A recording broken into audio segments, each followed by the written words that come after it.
Hi guys, welcome to the channel. In today's video, I'm going to show you how you can sign up to WeChat without scanning QR code.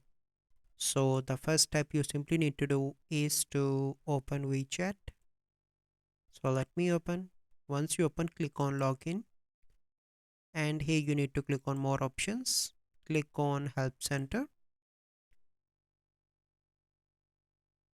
Wait for a few seconds here until you can access this help center option, because sometimes it took some time to load. Okay, so once you are here, you simply need to click on send feedback.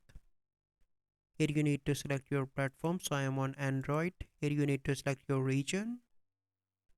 Here you need to select your reason, and here you need to select the reason, that is okay. And here you need to describe to the WeChat team. Here you need to add your WeChat account and email and click on submit. Then the WeChat team will contact with you in 24 to 48 hours and help to solve your issue. So this is the process. I hope you find this video helpful.